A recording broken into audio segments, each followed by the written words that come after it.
C'est bon, ça filme? Hey, c'est François et bienvenue dans cette nouvelle vidéo. Et aujourd'hui, cette vidéo va me passionner et peut-être certainement, je l'espère, te passionner aussi parce que je vais te partager l'histoire de quelqu'un que j'admire profondément. Et cette personne, c'est tout simplement Daniel Tammet. Alors, qui est Daniel Tammet? Daniel Tammet est considéré comme beaucoup comme un génie, comme le génie de notre temps. Il est écrivain, poète et génie des maths. Mais pas que, il parle allemand, l'anglais, l'espagnol, l'espéranto, l'estonien, le finnois, le français, le gallois, l'islandais, le lituanien, le néerlandais et le roumain. Et ce n'est pas tout.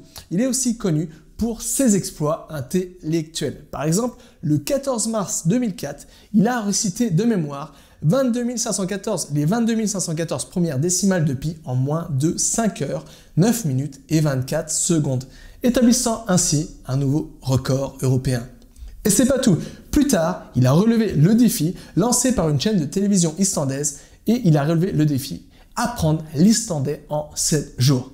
Oui, t'as bien entendu. Daniel Tammet s'est lancé le défi d'apprendre l'islandais en 7 jours. Pourtant, l'islandais, ça fait partie des langues les plus difficiles. Tu as des déclinaisons, c'est vraiment une langue qui est complètement la galère à apprendre. Et encore pire, l'islandais, il y a très peu de ressources pour apprendre l'islandais. Bref, apprendre l'islandais, c'est déjà un défi en soi. Alors faire ça, et en 7 jours, c'est l'exploit que Daniel Tammet s'est lancé devant une télévision. Et il a réussi à atteindre plutôt cet exploit. Mais Daniel Tammet est quelqu'un qui divise. Soit certaines personnes sont complètement fascinées par ce personnage écrit au génie. D'autres personnes, au contraire, restent complètement sceptiques et crient à la fraude. Pensent que tout simplement Daniel Tammet est une fraude. Alors moi, la première fois que j'ai découvert Daniel Tammet, c'est à l'époque où je me suis vraiment passionné du monde de l'apprentissage de la mémoire, etc. à travers la lecture du livre Aventure au cœur de la mémoire de Joshua Foer. Si tu me suis depuis un petit moment, tu connais certainement ce livre parce que j'en parle très très souvent. C'est vraiment le livre qui a été déclencheur pour moi et qui m'a permis qui m'a motivé à créer cette chaîne YouTube, à créer les articles, mes formations, etc. Mais c'est pas le sujet d'aujourd'hui. Vraiment, c'est à travers l'aventure, c'est vraiment à travers le livre Aventure au cœur de la mémoire de Joshua Foer que pour la première fois, j'ai pris connaissance de Daniel Tammet. Et dans un chapitre, l'auteur essaye de déceler justement les secrets de Daniel Tammet. Il étudie ce personnage, effectue des recherches et des interviews. Et sa conclusion, elle est extrêmement cinglante. Au lieu de croire que Daniel Tammet justement est un génie, justement sa conclusion, l'auteur Joshua Foer pense que Daniel Tammet est un charlatan et ne possède aucun don particulier. Pourtant, une chose est certaine, Daniel Tammet a bien réussi à mémoriser plus de 22 514 premières décimales de pi. Il a bien réussi à apprendre l'islandais en une semaine. Alors comment il a réussi finalement à tricher, en quelque sorte tricher on pourrait dire, alors qu'il était filmé devant une caméra? Comment il a réussi à réaliser ses exploits alors que finalement tout était suivi? Parce que je sais pas, quand tu te lances pour battre un record, voilà, tu as le juge des records, etc. Tu peux pas tricher. Alors comment il a fait s'il a aucun don particulier?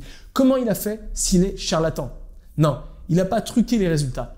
Daniel Tammet a compris quelque chose de totalement fascinant. Et c'est pourquoi ce personnage me fascine. Alors, personnellement, je crois que Daniel Tammet est un génie. Mais peut-être pas un génie comme on l'entend habituellement. Je pense que Daniel Tammet est un génie. Pourquoi? Parce qu'il a compris quelque chose que la majorité d'entre nous n'a pas compris. Il a compris que la manière dont on utilisait nos capacités cognitives et mentales au quotidien d'une manière traditionnelle et comme on apprenait à les développer, exploiter à l'école, n'était pas la méthode qui donnait le plus de résultats. Et surtout, il a découvert qu'il existait des techniques pour développer ses facultés cognitives et mentales et il existait des techniques, des méthodes pour faire semblant, plutôt en quelque sorte tricher, parce que c'est pas de la triche, mais simplement battre considérablement des records mondiaux, comme apprendre l'islandais en une semaine, simplement mémoriser 22 514 premières décimales de pi en moins de quelques heures. Bref, Daniel Tammet a compris que l'intelligence, on pouvait modifier son intelligence, on pouvait optimiser son intelligence, on pouvait en quelque sorte hacker son intelligence. Et surtout, il a compris qu'on n'avait pas besoin d'être un génie pour faire ça, parce que c'était vraiment à la portée de tous et de tous. Bref, Daniel Tammet a compris qu'on pouvait apprendre à devenir un génie. Il a compris qu'il était possible d'apprendre une langue beaucoup plus rapidement que ce que la plupart des gens l'entendent traditionnellement.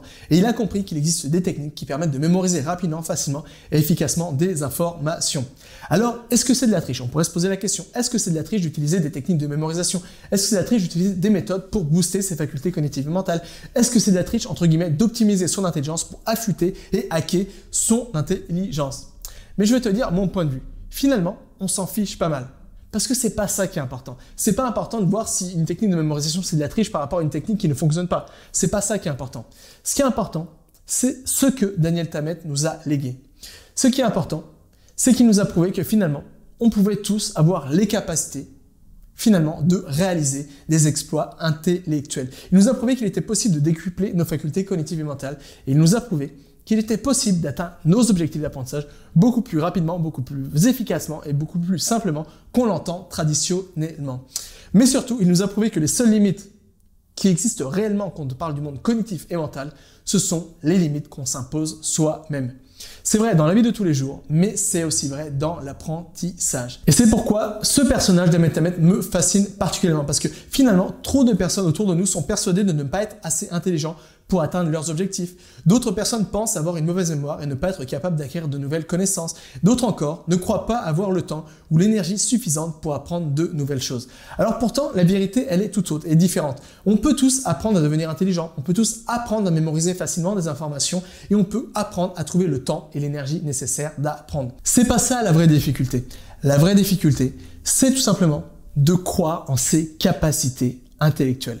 La vraie difficulté, c'est de reprendre confiance en ses facultés cognitives et mentales et se dire, finalement, moi aussi, je peux le faire. Alors c'est la raison pour laquelle je viens de sortir une nouvelle formation, la formation que j'ai intitulée « Hacker son intelligence » où je te partage la méthode à copier-coller pour découvrir ces différents types d'intelligence, comprendre facilement un sujet complexe et difficile, prendre des décisions objectives et générer facilement des solutions innovantes. Le but de cette formation, c'est que directement à la fin de cette formation, tu puisses vraiment cerner tes différents types d'intelligence, que tu puisses appliquer différents modèles mentaux, c'est-à-dire des méthodes sur mesure toutes faites que tu pourras appliquer dans les domaines dans presque tous les domaines de la vie pour prendre des décisions objectives rapidement, pour pouvoir résoudre facilement des sujets complexes et difficiles et les comprendre et pour pouvoir générer facilement des solutions innovantes, bref, pour pouvoir hacker, optimiser, affûter ton intelligence. Et le but à long terme, c'est que vraiment tu puisses faire corps avec toutes les méthodes que je vais te partager, que tu puisses reprendre confiance en ton intelligence, que tu puisses cerner finalement quels sont les projets qui sont adaptés à ton type d'intelligence et au contraire, quels sont les projets finalement qui sont beaucoup moins adaptés pour vraiment te concentrer sur les projets qui sont beaucoup plus adaptés à ton intelligence et surtout que tu puisses développer un mindset, un framework mental, différents frameworks mentaux, différentes méthodes mentales qui te permettront tout simplement de prendre des décisions rapidement et finalement d'optimiser tous les domaines de la vie où tu as besoin d'utiliser ton intelligence. Et tout se trouve dans le premier lien se trouvant dans la description de cette vidéo.